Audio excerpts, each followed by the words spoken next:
Di sebuah sudut desa kecil di daerah Pekalongan, berdiri sebuah pabrik tahu sederhana yang tampak biasa saja dari luar.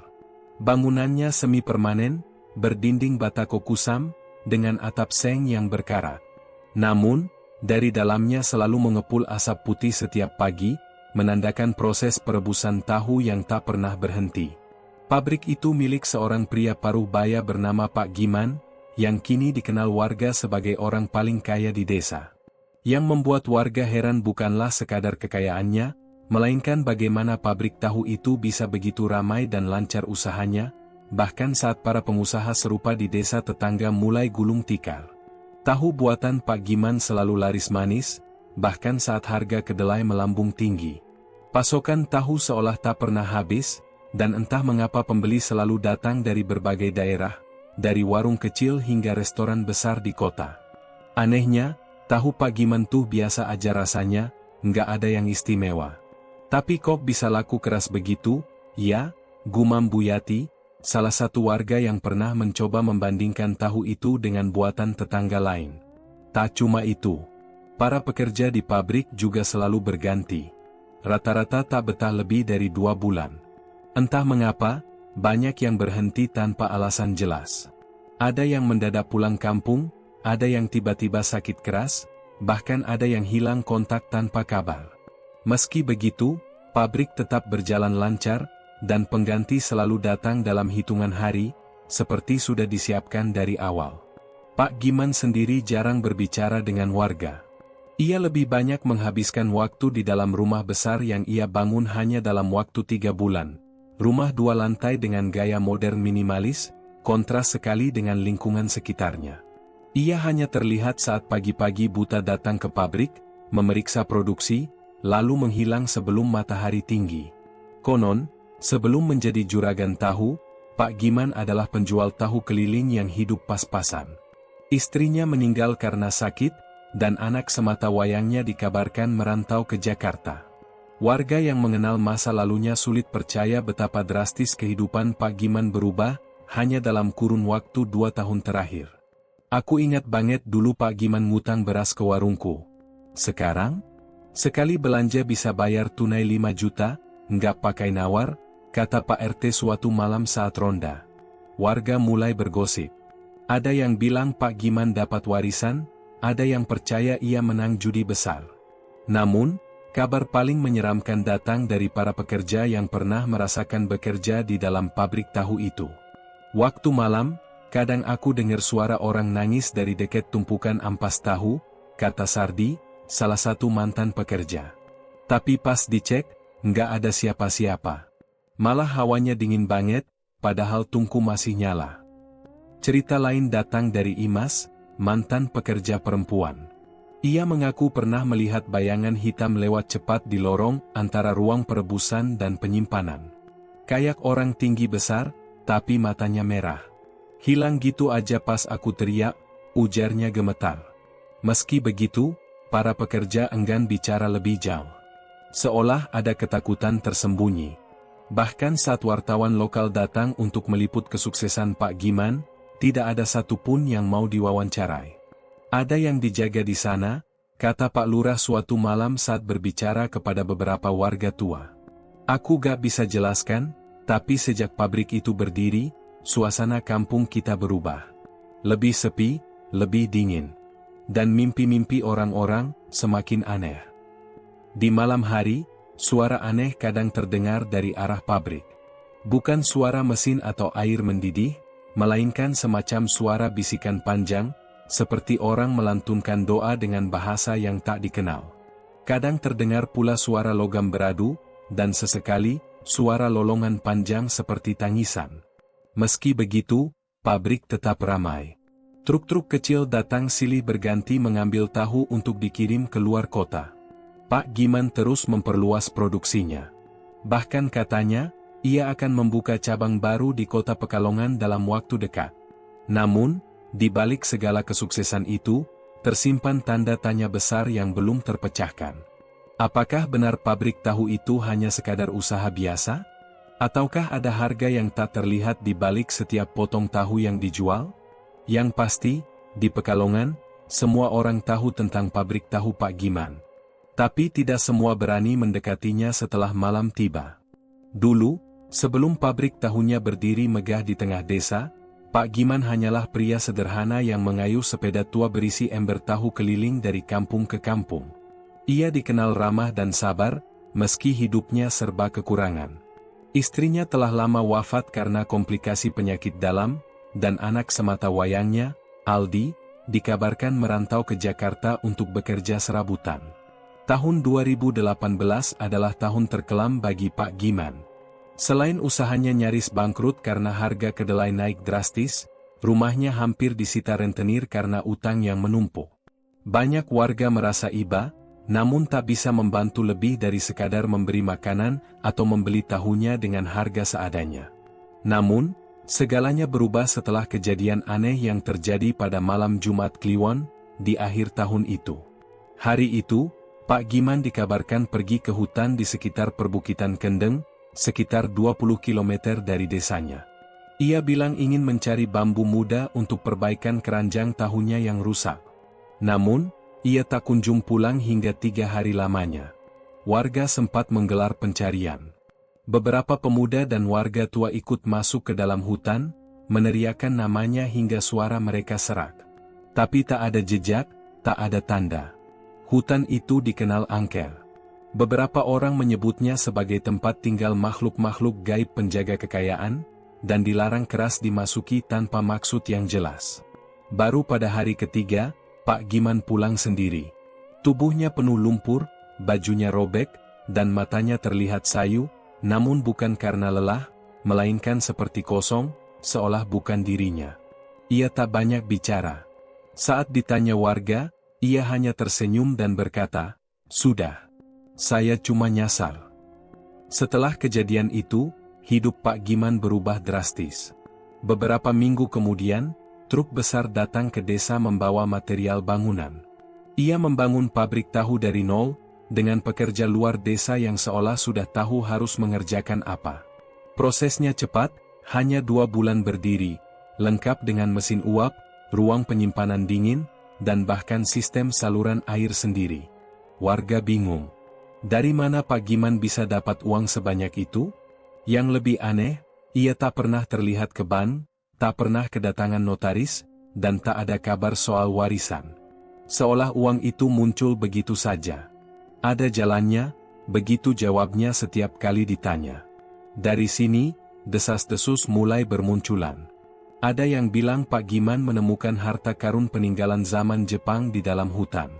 Ada juga yang percaya ia menemui makhluk gaib penjaga kekayaan, sosok gaib yang disebut Nyai Kendeng. Legenda lokal menyebut Nyai Kendeng sebagai penunggu gua tua di tengah hutan, bisa memberi kekayaan dalam waktu singkat, asal berani memenuhi syaratnya. Syarat itu tak main-main, persembahan darah dan jiwa secara berkala.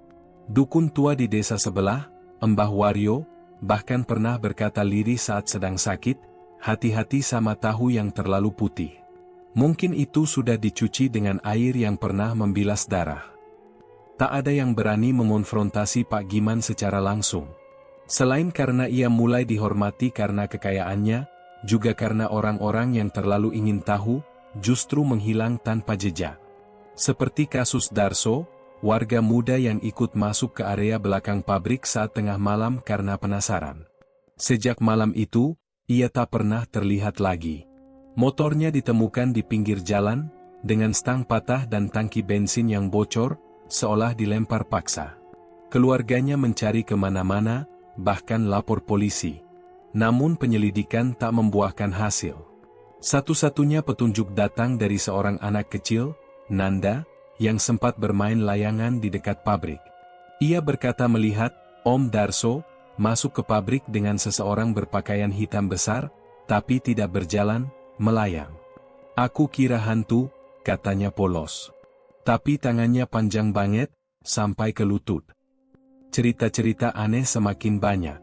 Beberapa pekerja mengaku tak bisa tidur nyenyak sejak mulai kerja di pabrik.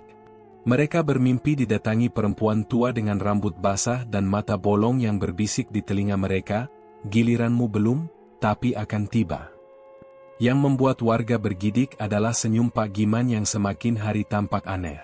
Bukan senyum bahagia, tapi senyum kosong, seperti boneka yang dipaksa tersenyum. Ia tak pernah lagi bicara panjang lebar. Bahkan saat diajak berbincang di masjid, ia hanya mengangguk dan memelototi jam tangannya, seolah sedang menghitung waktu, atau mengingat janji dengan sesuatu yang tak bisa dilihat orang lain. Kini, Pak Giman bukan hanya juragan tahu. Ia menjadi simbol diam-diam di desa, simbol bahwa kekayaan yang datang tiba-tiba pasti menuntut sesuatu. Dan semua orang tahu, sesuatu itu akan segera ditagih. Seiring waktu, pabrik tahu milik Pak Giman makin berkembang. Kapasitas produksi meningkat, jumlah pesanan naik 2 kali lipat, dan truk pengangkut tahu hampir setiap hari hilir mudik membawa hasil olahan ke kota. Namun, di balik kesuksesan itu, para pekerja mulai mengalami kejadian-kejadian aneh, hal-hal yang tak bisa dijelaskan dengan logika. Semuanya bermula dari bau busuk samar yang sesekali muncul dari ruang penyimpanan kedelai. Bukan bau kedelai basi atau bahan makanan rusak, melainkan bau yang lebih menusuk, campuran amis dan anyir, seperti darah tua dan bangkai. Awalnya para pekerja mengira ada tikus mati di balik karung, namun saat diperiksa, tidak ditemukan apa-apa. Baunya cuma muncul pas malam, waktu lembur, kata Maman, salah satu pekerja lama. Pas siang, hilang gitu aja. Maman sendiri pernah mengalami kejadian yang membuat bulu kuduknya berdiri. Suatu malam, saat ia sedang membersihkan alat peras tahu, lampu di ruang utama mendadak padam. Ia mencoba menyalakan kembali saklar, tapi tak berhasil. Dalam gelap, ia mendengar suara langkah kaki berat, pelan tapi jelas. Suara itu mendekat dari arah lorong belakang. Maman mengira itu temannya, Parjo. Namun, saat ia menoleh, yang dilihatnya bukan manusia. Bayangan hitam setinggi hampir 2 meter berdiri di ujung lorong. Wujudnya seperti manusia, tapi tubuhnya terlalu kurus dan tinggi tak wajar, dengan tangan panjang yang hampir menyentuh lantai. Matanya menyala merah samar, dan ia tampak menatap langsung ke arah Maman tanpa bergerak sedikit pun. Seketika tubuh Maman terasa kaku. Kakinya tak bisa digerakkan. Jantungnya berdetak cepat, dan udara terasa berat. Lalu, tanpa suara, bayangan itu menghilang, seolah larut ke dalam kegelapan. Tak lama, listrik kembali menyala. Namun sejak malam itu, Maman memutuskan keluar dari pekerjaannya. Ia pulang ke kampung halamannya di Brebes dan tak pernah kembali. Kejadian serupa dialami pekerja lain, tapi mereka enggan bicara. Beberapa dari mereka mulai terlihat pucat dan kurus. Ada yang mendadak kehilangan nafsu makan. Bahkan, 2 orang buruh harian mengalami gangguan tidur berat. Mereka mengaku setiap malam bermimpi berada di dalam ruangan penuh darah, dengan suara tangisan bayi yang terus menggema. Salah satu kisah paling mengerikan datang dari Ratih, satu-satunya pekerja perempuan yang ditugaskan di bagian pengepakan. Ia bekerja lembur saat malam Jumat Kliwon karena pesanan sedang tinggi. Saat ia sedang menyusun tahu ke dalam keranjang, ia merasa ada yang mengawasi dari balik pintu kaca kantor produksi. Ketika menoleh, ia melihat bayangan perempuan berambut panjang dengan kepala menunduk, berdiri diam di balik pintu. Ratih membeku. Ia mencoba mengedipkan mata, berpikir itu hanya halusinasi. Namun, saat ia melihat lagi, makhluk itu sudah menempel di kaca, wajahnya rusak, seperti meleleh, dan matanya kosong dengan mulut menganga lebar, memamerkan deretan gigi hitam. Ratih menjerit keras dan pingsan di tempat. Ia ditemukan oleh satpam pabrik, namun tak bisa bicara selama 3 hari. Keluarganya menjemput dan membawanya pulang ke Tegal. Sejak itu, ia tak pernah menyentuh tahu lagi, bahkan baunya membuatnya muntah. Namun, yang paling mengganggu bagi para pekerja adalah larangan keras untuk memasuki satu ruangan tertentu, yang berada di bagian paling belakang pabrik. Ruangan itu selalu terkunci, dan hanya Pak Giman yang memiliki kunci. Beberapa menyebutnya, ruang fermentasi lama, namun tak ada yang tahu pasti isinya. Dari luar, ruangan itu seperti gudang biasa, tapi hawanya dingin dan temboknya selalu lembab meski tak pernah terkena air. Seorang pekerja baru, Anton, sempat mencoba mengintip isi ruangan itu dari celah bawah pintu. Apa yang dilihatnya membuatnya langsung jatuh sakit. Ia melihat kaki manusia menggantung di dalam ruangan, perlahan berayun, tapi tanpa tubuh. Hanya kaki, pucat dan diam, tergantung dari langit-langit. Anton keluar dari pabrik malam itu juga. Ia muntah darah sepanjang perjalanan pulang, dan menurut keluarganya, hingga kini masih sering berbicara sendiri dalam tidur.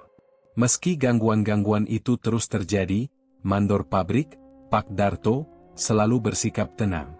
Ia tak pernah mempercayai cerita para pekerja dan selalu menyuruh mereka tetap fokus bekerja. Jangan banyak omong.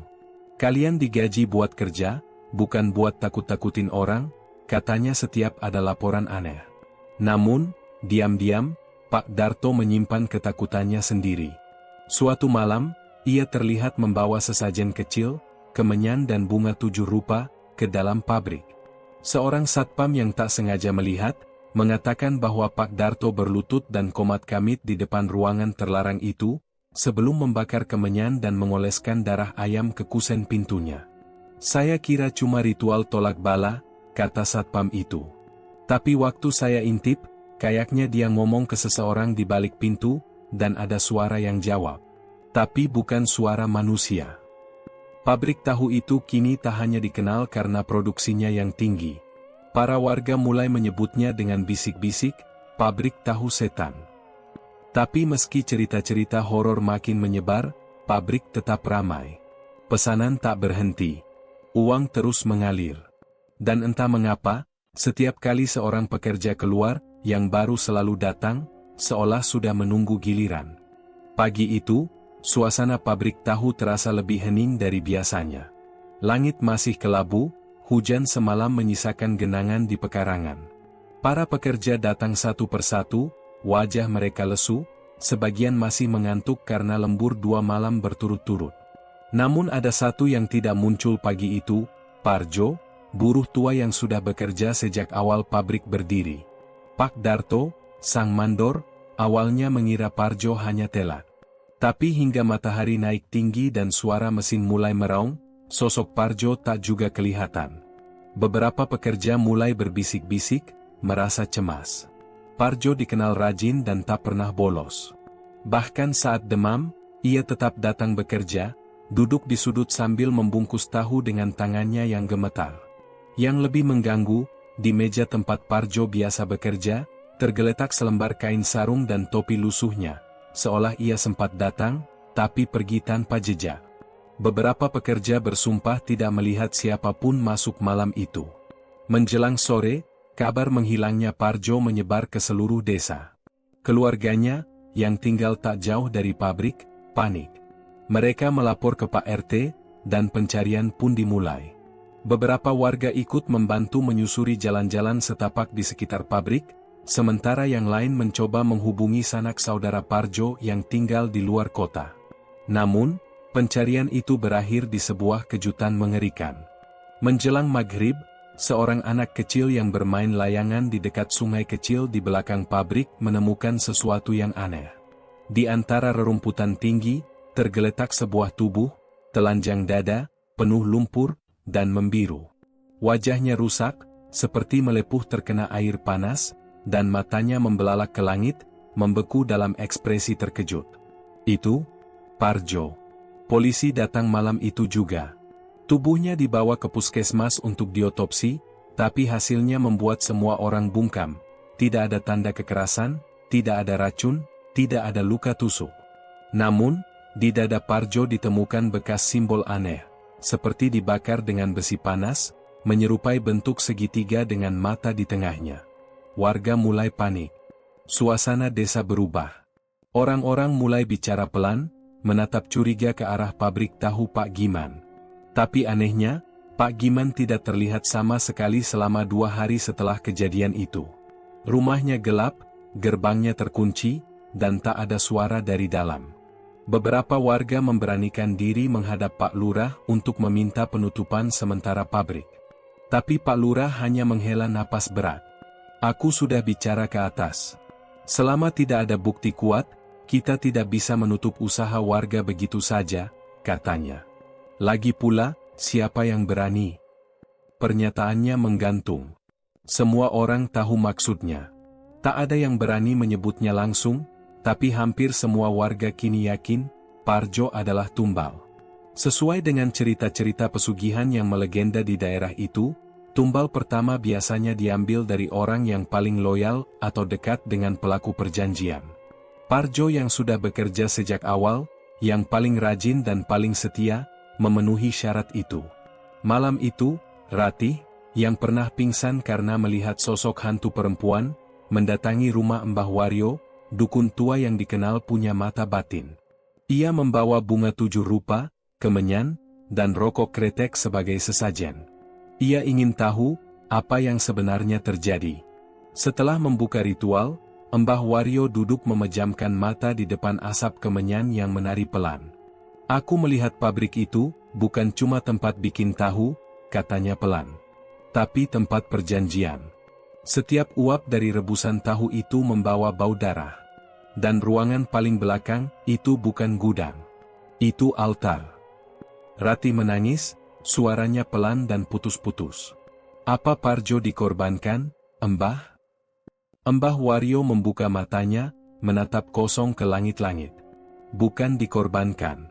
Dia ditukar. Untuk bayar janji. Dan itu, baru permulaan. Sejak kematian Parjo, satu persatu pekerja mulai mengundurkan diri. Mereka tidak peduli pada gaji tinggi atau bonus bulanan. Ada yang pindah kota, ada yang kabur diam-diam tengah malam. Tapi, anehnya, jumlah pekerja pabrik tetap stabil. Setiap kali ada yang pergi, entah dari mana, datang pekerja baru, wajah asing yang tidak dikenal warga, dan tidak pernah berbicara kecuali saat ditanya. Mereka seperti tak punya masa lalu. Dan Pak Giman? Ia kembali muncul keesokan harinya. Wajahnya lebih cerah dari biasanya. Ia tersenyum kepada pekerja, membagikan uang lembur, dan berkata, "Terima kasih sudah bertahan. Mulai minggu depan, kita tambah shift malam." Tak ada yang berani menolak. Namun dalam hati mereka tahu, kegelapan akan makin pekat. Dan siapapun bisa jadi tumbal berikutnya. Ruang di ujung lorong belakang pabrik itu selalu menjadi misteri. Di kalangan para pekerja, ia dijuluki kamar terlarang. Bukan hanya karena terkunci rapat dan dijaga ketat, tapi karena auranya yang berbeda. Dindingnya lebih gelap dan lembab, pintunya dari kayu jati tua, dengan gembok besi berkarat namun kuat. Bahkan satpam tidak punya kuncinya. Hanya Pak Giman yang bisa masuk, itu pun selalu sendirian, dan hanya pada malam tertentu. Desas-desus menyebutkan bahwa di dalam ruangan itulah perjanjian pesugihan terjadi.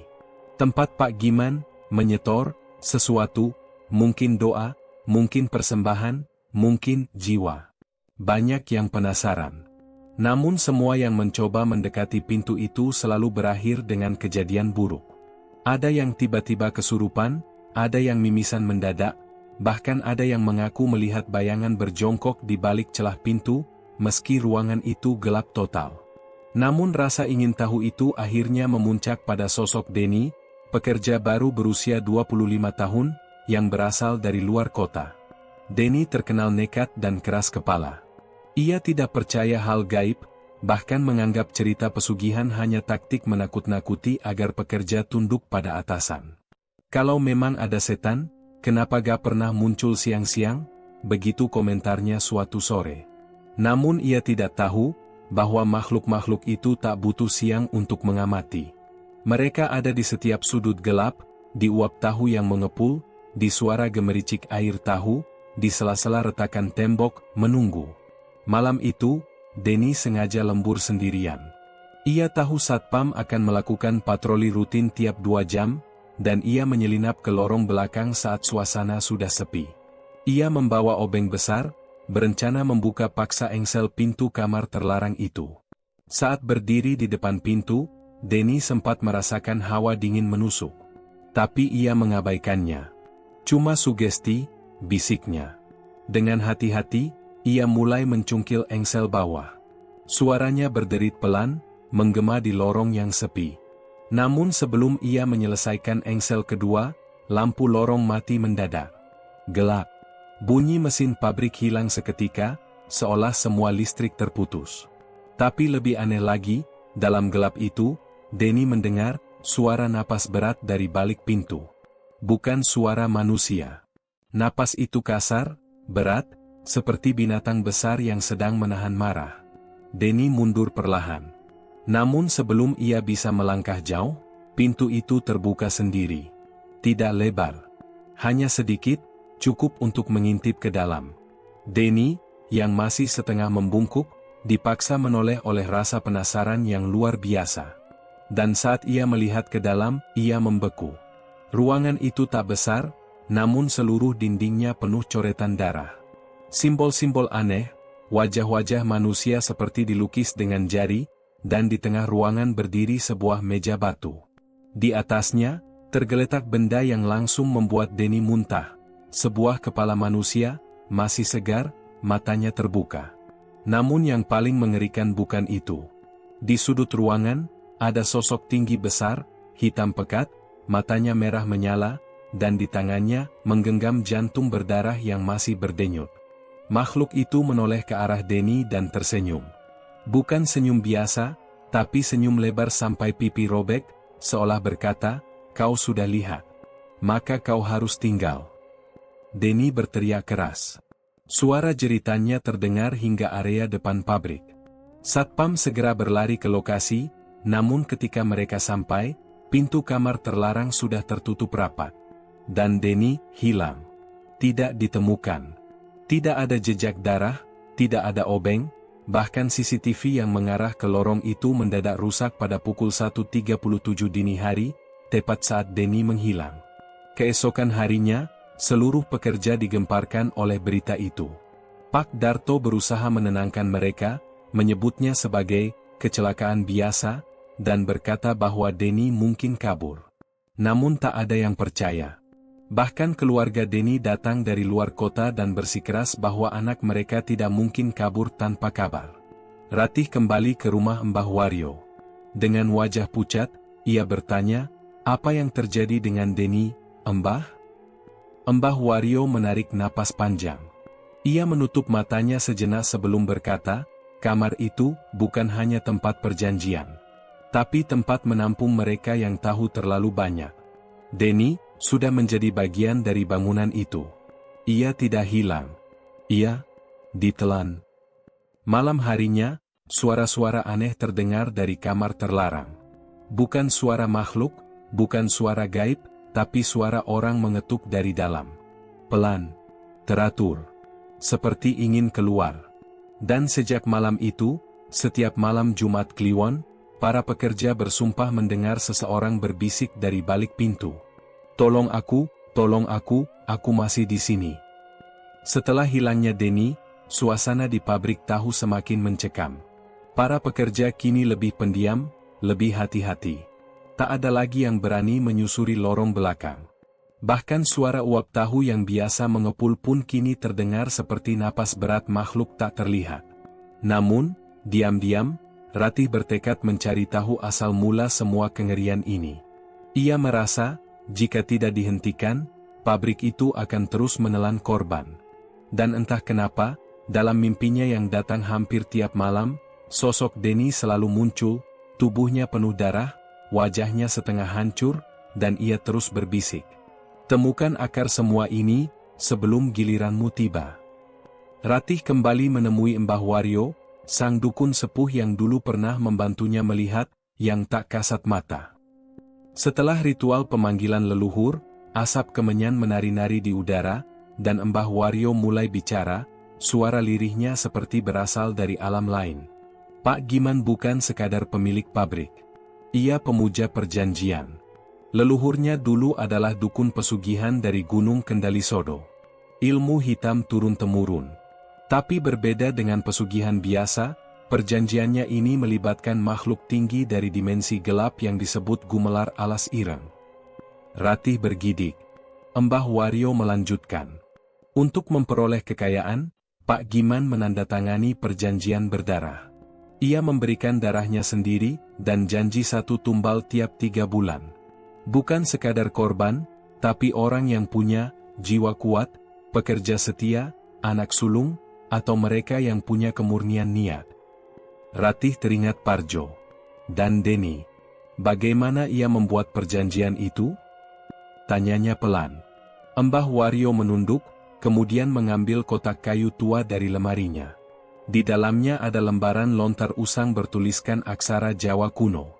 Ia membacanya perlahan, lalu berkata, "Malam 1 Suro, 20 tahun lalu, Pak Giman naik ke Bukit Blumbang yang sunyi. Di sana, ia membawa sesaji, darah ayam hitam, janur, dan sebuah mangkuk dari tengkorak manusia. Di tengah hening, ia membakar dupa dan memanggil makhluk penjaga. Lalu muncullah sosok tinggi tanpa wajah, sang penagih janji. Menurut lontar itu, saat perjanjian disepakati, Pak Giman mencelupkan jari ke darahnya sendiri, lalu menandatangani kontrak pada kain kafan hitam. Sebagai gantinya, ia diberikan penjaga gaib dan janji kekayaan melimpah. Selama 1 syarat dipenuhi, tiap musim panen, 1 jiwa dikembalikan." Pabrik tahu milik Pak Giman dibangun hanya beberapa bulan setelah ritual itu. Sejak saat itu, ia tak pernah kekurangan bahan baku, pesanan tak pernah sepi, dan setiap usaha serupa di sekitar Pekalongan selalu gagal, seolah keberuntungan seluruh daerah disedot ke pabrik itu. Tapi semuanya ada bayarannya. Makhluk itu tidak pernah kenyang, gumam Mbah Wario. Setiap tumbal membuatnya semakin kuat. Ia tak hanya menghisap nyawa, tapi juga menciptakan kegelapan yang hidup. Itulah kenapa ruangan di belakang pabrik bukan hanya altar, tapi pintu ke tempat asalnya. Ratih terdiam. Napasnya berat. Ia menyadari sesuatu yang mengerikan, jadwal tumbal selanjutnya sudah dekat. Tanggal di kalender menunjukkan awal bulan Suro. Warga desa mulai gelisah. Bahkan seorang anak SD yang tinggal dekat pabrik mendadak kerasukan dan menggambar simbol segitiga mata satu di semua buku tulisnya. Ia berteriak dalam bahasa yang tak dikenal sebelum jatuh pingsan dengan busa di mulut. Ketika Ratih mencoba memperingatkan rekan-rekan kerjanya, sebagian tidak percaya. Namun beberapa, termasuk satpam dan buruh lama, mulai menyimpan kecurigaan. Dulu ada pegawai bagian logistik yang hilang juga, tapi ditutup-tutupi, ujar satpam tua bernama Pak Basir. "Kami pikir dia kabur. Tapi setelah lihat Deni, saya nggak yakin lagi." Ratih, Pak Basir, dan 3 pekerja lainnya akhirnya membuat rencana. Masuk ke rumah Pak Giman saat tengah malam, mencari dokumen atau barang bukti perjanjian itu. Mereka tahu itu berbahaya. Tapi jika tidak ada yang menghentikan, akan terus ada tumbal, dan mereka mungkin salah satunya. Namun malam itu, sebelum rencana dijalankan, 1 di antara mereka ditemukan tewas. Wahyudi, bagian distribusi, tergantung di gudang pabrik. Lehernya dililit tali tambang, namun tak ada bekas luka di tangan atau kakinya. Wajahnya membiru dengan mata terbuka, namun anehnya, bibirnya tersenyum, senyum lebar yang mengerikan. Di lantai bawah tubuhnya, tergores kata, "Jangan ikut campur." Ratih jatuh terduduk. Pak Basir gemetar, lalu membuang tas ransel yang sudah ia siapkan. Yang lain memilih pulang dan tidak kembali ke pabrik. Namun Ratih tidak menyerah. Dalam hatinya, ia tahu, tumbal akan terus diambil. Dan jika tak dihentikan, pada akhirnya, seluruh desa bisa jadi korban. Di tengah malam sunyi, Ratih kembali menghadap Mbah Wario. Kali ini ia tak meminta penjelasan. Ia hanya berkata, "Saya mau ikut dalam ritual pemutusnya. Apapun risikonya." Dan malam itu, dimulailah rencana untuk memutus perjanjian berdarah Pak Giman. Ritual yang hanya bisa dilakukan 1 kali seumur hidup. Dengan 1 syarat. Harus ada yang rela menggantikan tumbal terakhir, dengan penuh kesadaran. Hening menyelimuti malam itu. Udara terasa lebih pekat, angin seperti membawa bisikan asing yang hanya bisa didengar jiwa yang terusik. Langit di atas desa mendung kelam tanpa bintang, sementara dari kejauhan, suara anjing melolong bersahutan, pertanda klasik bahwa dunia gaib sedang bergerak. Di dalam rumah Mbah Wario yang tua dan beraroma dupa, Ratih duduk bersila di hadapan sebuah lingkaran raja yang dilukis dengan darah ayam cemani. Di tengah raja itu, sebuah kendi tanah liat diletakkan, tertutup kain mori dengan simbol segitiga mata satu. Malam itu, ritual pemutus perjanjian pesugihan akan dilakukan. Ini bukan permainan, bisik Mbah Wario lirih. Jika kau goyah sedikit saja, makhluk itu akan membawamu. Bukan mati, tapi terperangkap di antara dua dunia, selamanya. Ratih mengangguk. Wajahnya pucat, tubuhnya gemetar, namun matanya teguh. Ia sudah terlalu sering melihat teman-temannya hilang satu persatu. Ia sudah melihat kematian tersenyum dalam wujud kepala manusia di altar pabrik. Sekarang, saatnya melawan, meski nyawanya jadi taruhan. Ritual dimulai tepat pukul 12 malam. Mbah Wario meniup seruling kecil dari tulang ayam hitam. Suaranya nyaring dan serak, seperti jerit kelelawar yang terbakar. Ratih mulai membaca mantra pemutus sambil menggenggam rambut dari Parjo yang dulu sempat ia selamatkan sebelum wafat. Kendi mulai bergetar. Lantai kayu tua merintih pelan. Suara pintu-pintu yang terbuka dan tertutup sendiri terdengar dari ruang sebelah. Dan kemudian, lampu padam. Dari kegelapan, terdengar suara langkah kaki, pelan, tapi berat, seperti ada sesuatu yang sangat besar sedang mendekat. Dinding rumah bergetar. Udara menjadi beku. Tiba-tiba, dari sudut ruangan, muncul sosok tinggi gelap, tubuhnya seperti bayangan hidup, wajahnya tanpa mata, hanya mulut lebar dari telinga ke telinga. Dan dari mulutnya keluar suara, tertawa. Kalian pikir bisa membatalkan perjanjian? Janji darah tak bisa diputus tanpa nyawa balasan. Ratih tetap duduk di tengah raja. Telinganya berdarah karena tekanan suara makhluk itu, tapi ia menggenggam kendi erat-erat. Sambil membaca mantra terakhir, ia menghunus pisau kecil dan menyayat jari telunjuknya. Tetes darahnya jatuh ke atas kain penutup kendi. Darahku untuk menutup pintu ini, bukan milik orang lain, katanya dengan lirih. Seketika, makhluk itu menjerit, suaranya bukan seperti manusia, melainkan seperti ribuan bayi menangis bersamaan. Ia menggelepar, tubuhnya memanjang dan menyusut, lalu berubah menjadi asap hitam pekat. Namun justru saat itu, paket terakhir dari perjanjian mulai menagih. Gema di udara berubah jadi suara-suara familiar. Suara Parjo. Suara Deni. Suara Wahyudi. Mereka menangis, lalu memanggil. Ratih, selamatkan kami, kau janji mau menolong. Ratih menoleh. Ia melihat bayangan wajah-wajah itu muncul di dinding, meronta, mengulurkan tangan dari kegelapan. Mbah Wario berteriak, tutup kendinya sekarang. Jangan lihat ke belakang. Namun Ratih tak bisa.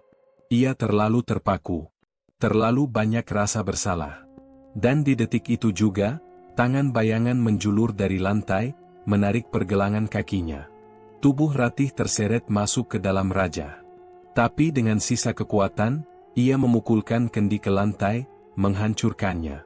Ledakan energi gaib mengguncang rumah itu. Asap hitam meledak ke segala arah.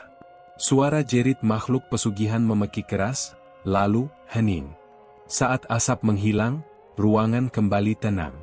Ratih tergeletak. Napasnya lemah, tubuhnya penuh luka, tapi ia masih hidup. Di sekelilingnya, lingkaran raja berubah menjadi arang, dan dari sudut ruangan, wajah Mbah Wario dipenuhi air mata. Pintunya tertutup, bisik Mbah Wario. Keesokan paginya, berita besar mengejutkan warga desa. Pak Giman ditemukan meninggal di rumahnya. Tubuhnya kaku, matanya terbuka, dan di dinding kamarnya tertulis dengan darah, janji sudah berakhir.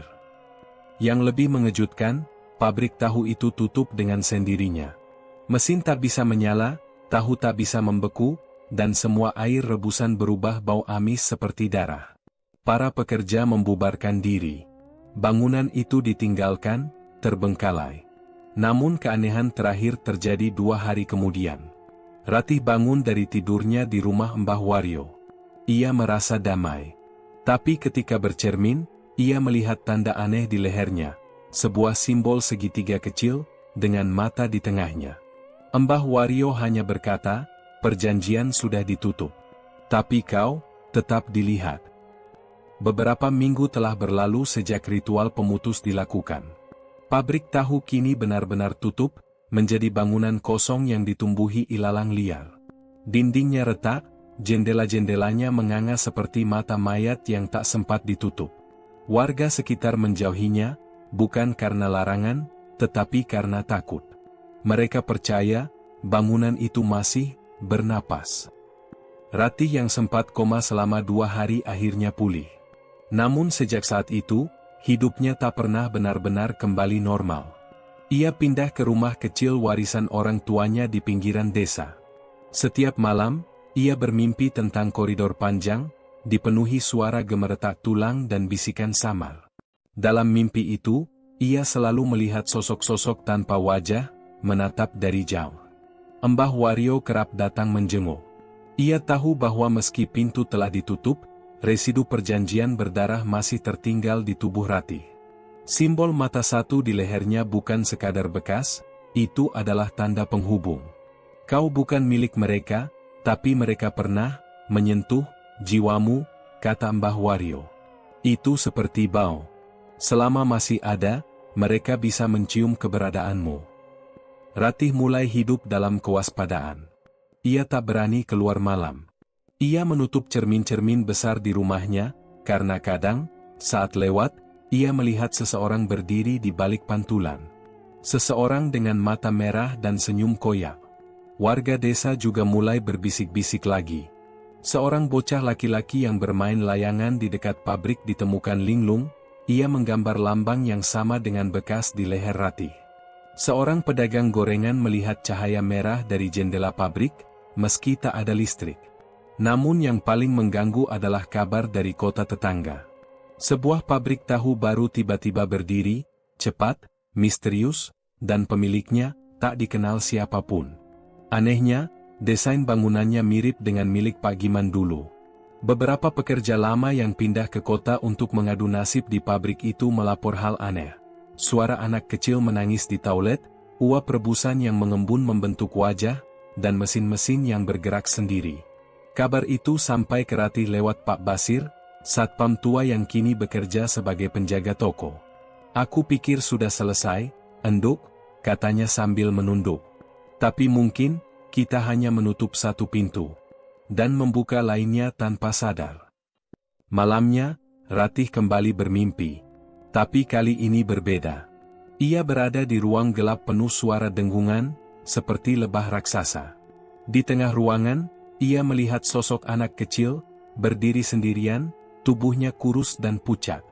Anak itu menatap Ratih, lalu berkata dengan suara berat yang tak pantas keluar dari tubuh mungil. Kami tak butuh perjanjian, sekarang kami bisa datang sendiri. Kau sudah membuka celah. Ratih terbangun dengan peluh dingin membasahi tubuh. Namun yang lebih menakutkan adalah fakta bahwa jendela kamarnya terbuka, meski ia yakin telah menguncinya. Hari-hari selanjutnya semakin aneh. Burung-burung gagak mulai bermunculan di atap rumahnya, padahal sebelumnya tak pernah ada. Seekor kucing peliharaannya mati dengan mata tercongkel, dan lidah menjulur seperti dijilat api. Tiba-tiba, Ratih sadar, pembalasan sedang disusun. Bukan hanya oleh makhluk gaib, tetapi oleh para pemuja baru. Mereka yang diam-diam ingin menggantikan posisi Pak Giman. Yang ingin menandatangani perjanjian yang sama, atau bahkan lebih gelap. Karena setiap perjanjian yang berhasil, membawa kemakmuran bagi satu orang, dan kehancuran bagi puluhan lainnya. Ratih mengumpulkan keberaniannya dan pergi ke kota tetangga, menuju pabrik baru itu. Ia berpura-pura melamar kerja. Saat berada di dalam, aroma darah dan kemenyan menyambutnya. Ia melihat altar kecil tersembunyi di balik gudang garam, dan di tengahnya, simbol mata satu kembali terpampang. Tapi bukan itu yang paling membuatnya merinding. Ia bertemu dengan seorang lelaki muda, manajer produksi yang katanya lulusan Jakarta. Wajahnya ramah, tutur katanya sopan. Tapi ketika Ratih menatap matanya, tak ada cahaya manusia di sana. Yang ia lihat hanyalah kegelapan, dan senyum familiar dari mimpi-mimpinya. Selamat datang, Mbak Ratih. Kami sudah menunggumu. Ratih pulang dengan lutut lemas. Malam itu ia hanya duduk memandangi tembok. Ia tahu, perjuangannya belum selesai. Mungkin tidak akan pernah selesai. Karena pesugihan bukan cuma tentang setan dan tumbal. Tapi tentang rasa tamak manusia. Dan selama itu masih ada, pintu kegelapan akan selalu terbuka. Hari-hari berlalu dengan kabut kekhawatiran yang tak kunjung reda. Ratih hidup seperti bayangan, menghindari cahaya, menyembunyikan bekas simbol di lehernya di balik syal hitam. Tapi ia tahu, waktu tidak akan berhenti hanya karena ia takut. Pabrik baru di kota tetangga terus berkembang. Anehnya, dalam waktu singkat, usaha kecil di sekitarnya satu persatu bangkrut. Tahu buatan pabrik itu konon bisa bertahan berhari-hari tanpa basi. Harga murah, produksi cepat, dan distribusi menyebar luas hingga keluar kota. Semuanya terlalu sempurna. Terlalu cepat. Terlalu tidak wajar. Ratih tak tinggal diam. Bersama Mbah Wario dan Pak Basir, ia mulai menelusuri jejak-jejak okultisme modern. Bagaimana pesugihan berkembang bukan hanya lewat ritual hutan atau gunung, tetapi juga melalui organisasi bawah tanah yang merangkul kalangan muda, pintar, dan ambisius. Kelompok itu dikenal dengan nama Wasis Jati, organisasi investasi spiritual yang bergerak di balik bisnis legal. Di permukaan mereka menawarkan pelatihan bisnis dan pembinaan entrepreneur. Tapi di balik semua itu, ada yang jauh lebih gelap. Mereka bukan lagi pemuja klinik jadul, kata Mbah Wario. Mereka memodernkan pesugihan. Pakai teknologi, pakai simbol baru, tapi isinya tetap sama, darah, tumbal, dan kekuasaan yang haus korban. Bukti-bukti mulai bermunculan. Seorang mantan karyawan pabrik baru ditemukan bunuh diri. Sebelum wafat, ia sempat mengirim email ke Ratih dengan pesan singkat, "Tolong, mereka bukan manusia. Pabrik ini punya altar di bawah tanah." Ratih tahu, ia harus kembali. Tapi tidak sendirian. Ia mencari teman lamanya, Randy, jurnalis investigasi yang dulu sempat mengungkap kasus korupsi kepala daerah. Randy awalnya skeptis, tapi setelah melihat dokumentasi dan wawancara mantan pekerja pabrik, ia mulai percaya. Terutama setelah ia sendiri melihat simbol segitiga bermata satu terpampang di dalam loker staf senior saat menyamar sebagai pelamar kerja. Rencana pun disusun. Mereka akan menyusup ke pabrik, memotret bukti altar dan ritual, lalu menyebarkannya ke publik. Tapi mereka sadar, ini bukan hanya soal menyerang pabrik. Ini soal mengguncang jaringan gaib yang sudah terorganisir secara sistemik. Malam penyusupan tiba. Ratih, Randy, dan Pak Basir masuk dari sisi belakang pabrik. Mbah Wario tetap di luar, membaca doa perlindungan dan membakar dupa dari akar luntas, agar makhluk-makhluk bawah tidak mencium jejak mereka. Dengan senter kecil, mereka menuruni tangga darurat menuju gudang bawah tanah. Di sanalah, mereka menemukan ruangan rahasia. Dindingnya penuh rajah, namun kali ini tak lagi dari daun lontar, melainkan digital projection dari proyektor mini. Di tengah ruangan, berdiri sebuah altar logam dengan lubang di bagian tengah, dan di atasnya, darah masih segar menetes. Tapi yang paling mengejutkan adalah sosok pemimpin ritual malam itu. Bukan orang asing. Melainkan, Anjas, keponakan Pak Giman yang dulu dianggap korban peristiwa trauma keluarga. Sekarang ia muncul sebagai pewaris tahta pesugihan modern, tampan, muda, dan karismatik. Tapi saat tersenyum, Ratih tahu, senyuman itu bukan milik manusia. "Kau pikir kau sudah menutup pintu, Mbak Ratih?" kata Anjas perlahan. "Kau hanya menutup satu cabang. Yang tumbuh sekarang, punya banyak akar." Ritual pun dimulai. Anjas memanggil Kiai Mata Tiga, entitas gaib yang mengaku sebagai arwah para pedagang sukses yang rela menukar keabadian dengan penderitaan manusia lain. Sinar merah muncul dari bawah altar. Ruangan menjadi panas. Randy merekam semuanya, tangannya gemetar. Namun, sesuatu terjadi. Simbol di leher Ratih mulai berdenyut. Terasa panas. Simbol itu seolah memanggil entitas di ruangan.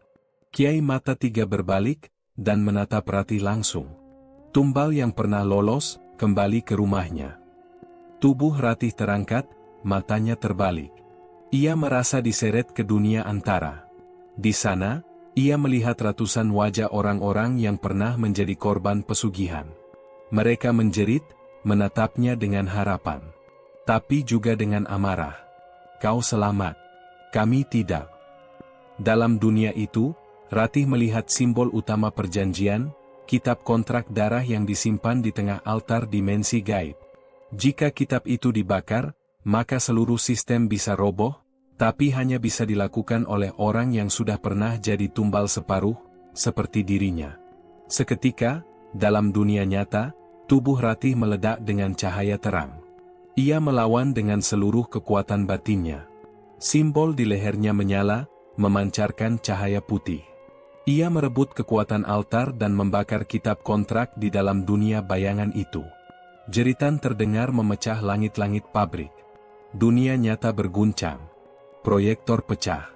Darah menyembur dari altar logam. Anjas berteriak, tubuhnya terbelah dua. Makhluk Kiai Mata Tiga menghilang dalam pusaran api. Dan semua yang pernah mengikatkan diri pada perjanjian itu, hancur. Ratih pingsan selama 3 hari. Saat sadar, ia berada di rumah Mbah Wario. Pabrik baru itu kini tinggal puing, terbakar tanpa sebab logis. Organisasi Wasis Jati hilang seperti debu. Randy merilis dokumenter investigasinya, dan viral. Tapi banyak bagian yang ia potong, karena terlalu mengerikan untuk konsumsi publik. Namun yang paling penting, tanda di leher Ratih lenyap. Tapi Mbah Wario memperingatkan. Selama masih ada manusia yang rela mengorbankan orang lain demi kekayaan, bentuk pesugihan akan selalu berevolusi. Setelah kehancuran pabrik tahu baru dan bubarnya organisasi Wasis Jati, hidup Ratih perlahan mulai menapaki normal. Ia kembali mengajar sebagai guru honorer di sekolah dasar desa. Murid-murid menyayanginya, dan warga mulai menghormatinya sebagai seseorang yang telah melihat neraka dan kembali. Namun bagi Ratih, kedamaian yang ia rasakan hanyalah damai di permukaan. Setiap malam, ia masih bermimpi. Tapi bukan lagi mimpi tentang kegelapan, jeritan, atau altar darah. Kini ia sering berdiri di tepi sebuah gerbang batu besar, dikelilingi kabut putih. Di balik gerbang itu, terdengar suara-suara samar, tangis, tawa, bahkan bisikan-bisikan dalam bahasa kuno yang tak ia pahami. Suatu malam, dalam mimpi itu, seorang perempuan tua muncul, berpakaian hitam, membawa tongkat, dan berkata, "Gerbang ini dulu dijaga oleh orang-orang berhati bersih. Tapi penjaganya telah hilang, dan pintu ini sudah terlalu sering dibuka. Sekarang, waktumu tiba." Ratih terbangun dengan sesak di dada dan darah menetes dari hidung. Ia tahu, ada konsekuensi dari membakar kitab kontrak darah.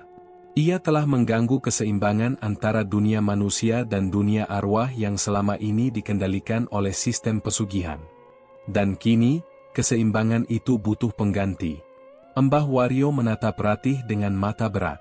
Ada harga untuk semua pengorbanan, Endo. Kau bisa memilih 2 jalan, melupakan semuanya, hidup normal, dan membiarkan yang datang setelahmu mengulangi lingkaran yang sama, atau kau jadi penjaga. Penjaga apa? Penjaga gerbang. Satu-satunya yang bisa mengenali, menghentikan, dan, jika perlu, menghancurkan perjanjian baru yang dibentuk. Ratih bingung. Ia hanya seorang perempuan biasa. Ia tak ingin menjadi cenayang, tak ingin menanggung kutukan. Tapi di dalam hatinya, suara-suara wajah-wajah yang dulu ia lihat di dunia bayangan terus memanggil. Tolong jangan biarkan kami sia-sia. Beberapa bulan kemudian, berita kembali menggemparkan daerah sebelah utara Pekalongan. Sebuah pabrik tekstil baru berdiri, dan misteri mulai bermunculan. Pekerja hilang, suara tangis dari ruang mesin, dan produksi yang meningkat drastis dalam waktu tak masuk akal. Rasa deja vu mengalir deras dalam nadi Ratih. Ia tahu, siklus baru telah dimulai. Namun kini ia tak lagi sendiri. Ia mendirikan komunitas rahasia bernama Gerbang Putih, terdiri dari mantan korban, spiritualis, dan warga sadar yang ingin memutus rantai pesugihan dari akar. Mereka bukan pemburu setan. Mereka adalah penjaga pengetahuan, mengumpulkan bukti, mendokumentasikan gejala, dan melakukan intervensi saat awal gejala gaib muncul. Ratih menjadi pemimpin diam-diam. Simbol di lehernya memang telah lenyap, tapi kini digantikan dengan tetu kecil berbentuk gerbang putih, di bagian punggung bawah tengkuk, simbol baru, bukan kutukan, melainkan perjanjian pelindung. Suatu malam, saat sedang menuliskan laporan dari warga desa yang mencurigai adanya pembayaran tumbal dalam bentuk ayam jago hitam tiap malam Jumat, Ratih melihat pantulan wajahnya di cermin. Tapi yang ia lihat bukan wajah penuh lelah, melainkan seseorang yang telah berdamai dengan gelap dan terang dalam dirinya. Ia bukan korban. Ia bukan penyintas. Ia adalah penjaga. Dan bagi dunia yang terus berubah, di mana pesugihan tak lagi dilakukan di hutan sunyi tapi di ruang-ruang rapat dan layar laptop, dibutuhkan seseorang yang berani menjaga batasnya.